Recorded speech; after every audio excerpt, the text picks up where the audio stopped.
ሰላም ጤና ይስጥልን። የምሳሌ ድራማ ቀጣይ ክፍል። ንጉሴ ዛሬ እንግዲህ በዚህኛው ክፍል ዝና እጅ ገብቶ ነበር። ነገር ግን የብሩክ ወንድም ጀግና ነው፣ እውነትም ጀግና። ምክንያቱም ንጉሴን አድኖታል። ያው በሱ ምክንያትም ቢሆን የተገኘ ወይንም የተያዘ አድኖታል ማለት ነው። ነገር ግን ብሩክ ባይኖርም የብሩክ ወንድም መምጣቱ ለንጉሴም ጠቅሟል፣ ለነ ቅድስትም ጥሩ ነው። ምክንያቱም መሀሌትም አርፋ አልተቀመጠችም። ቤቱ አልተሸጠም ብሎ ስላት ዝና እንግዲህ ቀጥታ ይግባኙን ይዛ መጣለች ወደ እነ ብሩክ ቤት። ስለዚህ የብሩክ መጥፋት ላይም የዝና እጅ አለበት ብዬ አስባለሁ።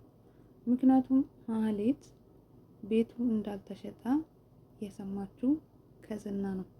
ዝናስ ቤቱ እንዳልተሸጠ በምን አወቀ? ብሩክ የመጥፋቱ እጅ ከሌለበት። ስለዚህ ዝና እጁ አለበት።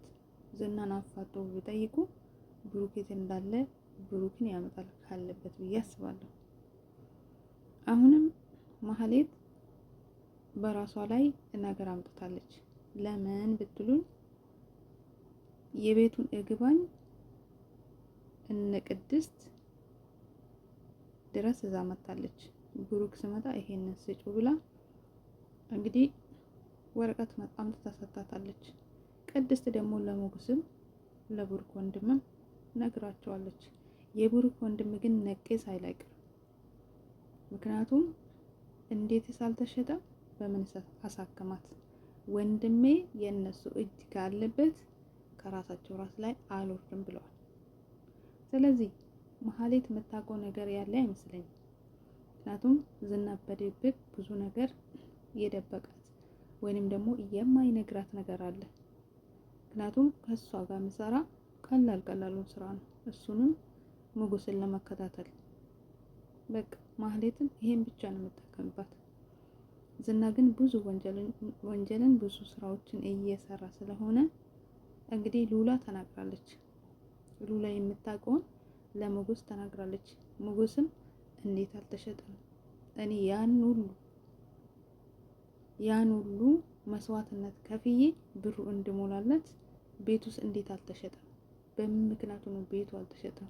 የሚል ሞገስም እየተጠራጠረ ነው። ስለዚህ ሞገስ የተጠራጠረ ምናልባት ብሩክ ከኔ ጀርባ ድብቅ ጀምረዋል ወይንም ብሩክ እንደ ድሮ ጓደኛ አይደለም፣ ለምን ይደብቀኛል የሚል ነገር አለበት። ስለዚህ ሞገስን ብጠያይቀው ብሩክ የት እንዳለ፣ ብሩክ ልጅቷን እንዴት እንዳሳከማት ወይንም እውነት ነው ውሸት ነው ቤቱ አልተሸጠም፣ ምናልባት ቤቱም አሁንም ቤቱ ተሽጦ ሊሆን ይችላል። ዝና ነገር የሚቀይስበት ፈልጎ ሊሆን ይችላል። ወይንም እሱ ራሱ የራሱን ደላሎች ልኮ ቤቱን እንዲገዙና ሌላ ነገር ደግሞ ያው ወደ ውጭ ሀገር ይዞ እንዲሄድ ያዘዘ ነገር ይኖራል። ምናልባት በዛ ምክንያት ነው ብዬ አስባለሁ። ስለዚህ ዝና እጁ መኖሩን ካወቀ ወንድሜ አይለቀውም ብዬ አስባለሁ። እና ዝና ሉላን እፈልጋታለሁ ብሎ ብሩክንም እየጎዳ ከሆነ በጣም አስቸጋሪ እና ከባድ ነው። መሀሌት ግን ተሳስታለች ይመስለኛል። ለምን ብትሉኝ ዝናን ተከትላ መሄድ አልነበረባትም። ምክንያቱም ዝና ምን እንደሚሰራ ምን እንደሚያደርግ አታውቅም። በኋላ ኃይለኛ ወንጀል ውስጥ ይከታታል ብዬ አስባለሁ። ኃይለኛ ወንጀል ምናልባት ይሄንን ክስ የጀመረችው ወንጀሉ ወደ ራሷ እንዲመጣና ወይንም ደግሞ ለምንድን ነው በፊት ክሱን አንስታለች፣ አሁንስ ለምንድን ነው ክሱን የጀመረችው የሚለው ጥያቄ ይመጣባታል ብዬ አስባለሁ። እንዲሁም እሷን ወንጀል ውስጥ ለመክተት ምንም ደንታ የለውም እሱ፣ ምክንያቱም እየተጠቀመባት ስለሆነ። እሷ ደግሞ አልነቀም አለች። እፍራታ ግን እየነገረቻት ነው። ታውቂያለሽ ወይ ምን እንደሚሰራ፣ የት እንደሚል፣ ምን እንደሚያደርግ በደንብ ታውቂያለሽ ወይ ብላታለች። እሷ ደግሞ እየተከራከረችለት ነው። ምክንያቱም ማህሌት የምትፈልገው ገንዘብን ነው የምትፈልገው ብርን ብቻ ነው። ማህሌት ትክክለኛ ሰው ብትሆን እና እውነተኛ ሰው ብትሆን መጀመሪያውንም ብሩክን አትፈታውም ነበር፣ ፈታ አትሄድም ነበር። ብሩክን እዛ ትቀመጥ ነበር በስነ ስርዓት። ስለዚህ እሷ የምትፈልገው ምንድነው? ብር ነው።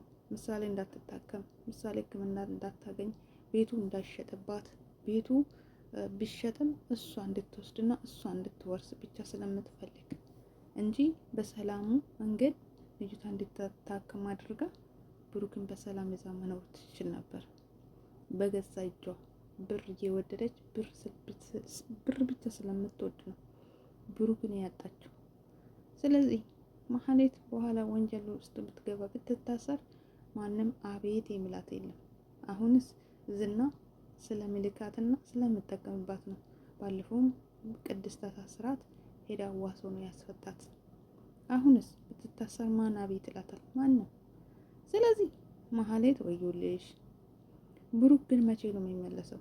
ብሩክ እባካቸውን ብሩክን መልሱት። እሱ ከሌላ ቤቱም አያብራ። ብሩክ ቢመለስ ጥሩ ነው። ምክንያቱም መውጣቱ አሪፍ ነው፣ ግን ቢመለስ መልካም ነው። ይበቃል ብዬ አስባለሁ። ይበቃናል። ብሩክን ይዛችሁት ነው።